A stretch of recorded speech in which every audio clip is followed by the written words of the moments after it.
UP की राजनीति में अखिलेश यादव और ओम प्रकाश राजभर एक दूसरे पर आग बबूला हैं और दोनों ही नेता हर दिन एक दूसरे पर बड़े हमले का कोई मौका नहीं छोड़ रहे।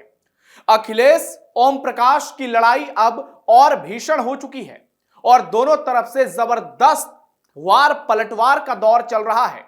और इस बार तो ओम प्रकाश राजभर ने अखिलेश को सपा बचाने की सीधी चुनौती दे दी है, जिससे पूरे यूपी में बवाल मच गया है।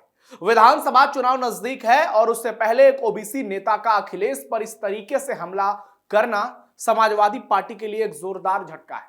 नमस्कार, थर्ड आई देख रहे हैं आप, मैं हूं नवेंदु और आज के इस वीडियो में आपको बताऊंगा कैसे चुनाव से पहले अखिलेश यादव की मुश्किलें लगातार बढ़ती जा रही हैं।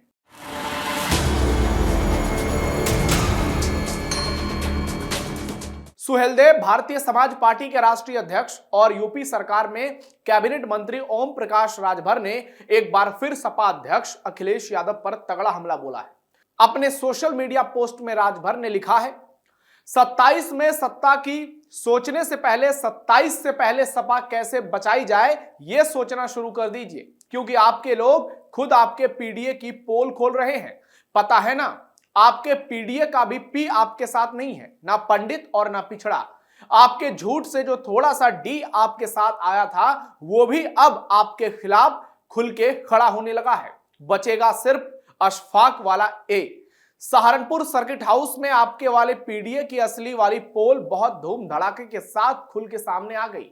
यकीन ना हो तो अपने प्रदेश अध्यक्ष श्यामलाल पाल जी से पूछ लीजिएगा, वो वहीं सर्किट हाउस में बैठकर बस मुंह ताकने का काम कर रहे थे। दलित समाज की जिला पंचायत सदस्य बहन ममता चौधरी ने भरी मीटिंग में आपके नेताओं को बहुत कायदे से सुनाया है। उनके साथ दलित समाज और गैर यादव पिछड़ा समाज के सपा कार्यकर्ताओं ने भी मिलकर अपने पीडीए यानी पीट देगा अहीर, पीट देगा अल्पसंख्यक की कायदे से पोल खोली है। दलित और गैर यादव पिछड़ा समाज के आपके लोग ही आपके सामने आकर चीख के आपके पीट देगा अहीर और पीट देगा अशफाक गैंग का कच्चा चिट्ठा खोल रहे हैं। और आप हैं कि सोशल मीडिया पर टाइम पास करने के फुर्सत ही नहीं है।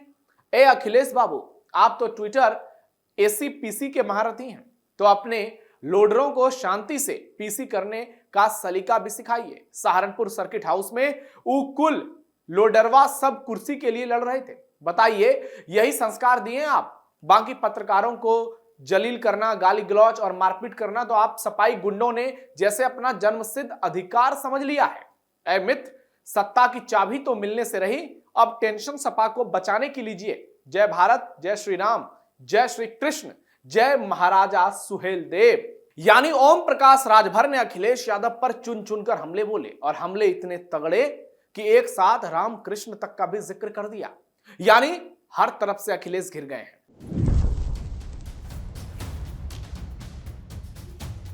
सुहेलदेव भारतीय समाज पार्टी के राष्ट्रीय अध्यक्ष और यूपी सरकार में कैबिनेट मंत्री राजभर ने अखिलेश यादव पर एक और बड़ा हमला बोला, क्योंकि इनका हमला रुकने का नाम ले नहीं रहा है।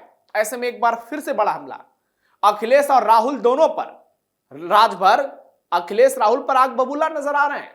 मऊ में राजभर ने अखिलेश यादव और राहुल गांधी पर एक साथ तंज कसा। उन्होंने कहा कि अखिलेश यादव का सपना 2027 में क्या, इस जन्म में कभी पूरा होगा ही नहीं, इसके लिए वो अगले जन्म की तैयारी करें। यही नहीं, राजभर ने आगे कहा कि पूर्वांचल में उन्होंने अखिलेश यादव जितनी सीटें जीती हैं उनमें 90% हमारे सहयोग से जीती हैं। हमारे अलावा उनके पास ऐसा कोई चेहरा नहीं है जो उस वोट को उनको दिलवा पाए, इसलिए वो बहुत परेशान है। पीडीए को लेकर राजभर ने कहा, पीट देगा अहीर और पीट देगा अल्पसंख्यक, यही उनका पीडीए है। 27 में उनका जो सपना है वो इस जन्म में उनकी सरकार नहीं बनेगी, वो अगली पैदाइश की तैयारी करें। सपा के एक नेता का बयान आया है कि सरकार बनते ही हम अपने पेशाब से चिराग जलाएंगे और उन्हीं के पार्टी के लोग गाना बजा रहे हैं, आवेद भैया के सरकार कट्टा सटा के घर से उठा ले। यानी राजभर सीधे तौर पर इशारों में यह कह रहे हैं कि सपा का शासनकाल आएगा तो यूपी में जंगल राज आ जाएगा।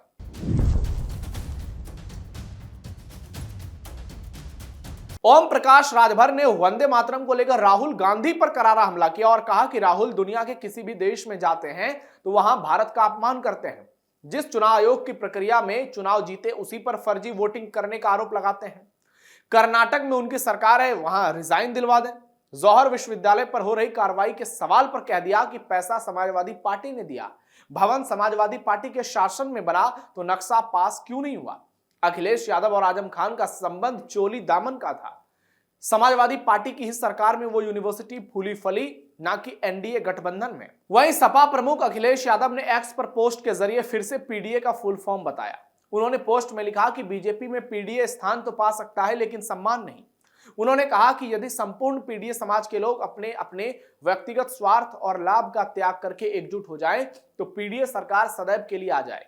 फिर किसी भी समाज का कोई भी व्यक्ति पीड़ित, दुखी, अपमानित नहीं होगा, क्योंकि पीडीए का मूल भावनात्मक सिद्धांत ही है प्रेम, दया, अपनापन।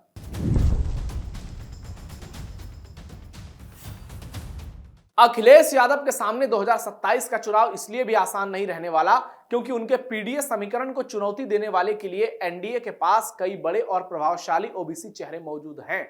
ओम प्रकाश राजभर, जयंत चौधरी, संजय निषाद और अनुप्रिया पटेल जैसे नेता अलग अलग पिछड़े और अति पिछड़े सामाजिक समूहों में अपनी पकड़ रखते हैं। यही कारण है कि बीजेपी की अगुवाई वाली एनडीए अखिलेश के पीडीए के मुकाबले एक समानांतर सामाजिक समीकरण तैयार करने की कोशिश में लगी है। राजभर का लगातार अखिलेश पर हमला और पीडीए के खिलाफ उनका बयान इसी रणनीति का हिस्सा माना जा रहा है। पश्चिमी उत्तर प्रदेश में जयंत चौधरी, पूर्वांचल में ओम प्रकाश राजभर, निषाद समुदाय की राजनीति में संजय निषाद, जबकि अनुप्रिया पटेल का कुर्मी पटेल वोट पर प्रभाव एनडीए के लिए काफी महत्वपूर्ण है। ऐसे में अगर ये चेहरे अपने अपने सामाजिक आधार को मजबूती से एनडीए के साथ जोड़ते हैं तो अखिलेश के लिए पीडीए के सहारे 2027 की राह काफी चुनौतीपूर्ण हो सकती है। यानी हर तरफ से घिरते हुए अखिलेश ही दिख रहे हैं और पीडीए को लेकर वो जो मुकाबला करना चाह रहे हैं, अब वो पीडीए उन पर भारी पड़ रहा है। पीडीए के ही नेता उन पर हमलावर हैं। कभी जयंत चौधरी अखिलेश पर हमला करते हैं, कभी ओम प्रकाश राजभर करते हैं, और मायावती ने भी आज बहुत लंबा चौड़ा पोस्ट लिखा है और अखिलेश से माफी मांगने की बात कही है जाट समाज से। जबकि उत्तर प्रदेश के मुख्यमंत्री योगी आदित्यनाथ ने कल ही कहा था कि पीडीए में लगातार अखिलेश यादव परिवर्तन कर रहे हैं। कभी पीडीए का मतलब पंडित बताया, कभी पीडीए में पी का मतलब पिछड़ा बताया। इनका कोई भरोसा नहीं, ये पी का मतलब कभी पाकिस्तान भी बता दे। गिरगिट की तरह रंग बदलने वाले लोग कैसे परिभाषा करते हैं। पी की परिभाषा पहले पिछड़े से, फिर पी की परिभाषा पंडित से, और आप देखना एक दिन वे पी की परिभाषा पाकिस्तान से भी कर देंगे। ये वही लोग हैं। हमें दुख हुआ था और अत्यंत कष्ट हुआ था। मैंने प्रदेश में पिछले 9 वर्ष में 3 पूर्व मुख्यमंत्रियों के मृत्यु होने पर तीनों के कार्यक्रमों में भाग लेने का मुझे अवसर प्राप्त हुआ और तीनों अलग अलग दल के थे। एक सरदेव बाबूजी, हमारी पार्टी के नेता, हम सबके लिए प्रेरणा स्रोत, उनका दुखद निधन होता है और दुखद निधन के बाद हमारे लिए असहनीय था। प्रधानमंत्री जी सारे कार्यक्रमों को छोड़ करके दिल्ली से सीधे लखनऊ में आए, उन्होंने श्रद्धांजलि अर्पित की और एसजीपीजीआई से लेकर के घर तक और घर से अलीगढ़ तक और अलीगढ़ से नरोरा तक अंतिम संस्कार कार्यक्रम में मैं और मेरे कैबिनेट के सभी सदस्यगण उस कार्यक्रम में भागीदार बने। हमारे लिए कष्टकारी यह था, एक सामान्य शिष्टाचार होता है, सामान्य संस्कार होता है।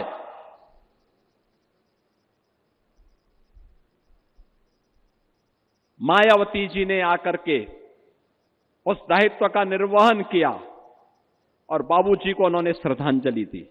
यानी अखिलेश यादव के पीडीए का गुब्बारा फूट चुका है। 2024 के चुनाव के बाद उपचुनाव में उनको तगड़ा झटका लगा है और अब योगी आदित्यनाथ का हमला करना, ओम प्रकाश राजभर का हमला करना, निषाद का हमला करना, उसके अलावा अनुप्रिया पटेल, जयंत चौधरी का हमला करना और उत्तर प्रदेश में सीएम योगी के समर्थन में माहौल बनना इस बात की गवाही दे रहा है कि आगामी चुनाव अखिलेश यादव के लिए काफी चुनौतियों से भरा होने वाला है। तो फिलहाल के लिए इतना ही। हमारे वीडियो को लाइक शेयर कीजिए। थर्ड आई के लिए आपका बहुत बहुत धन्यवाद।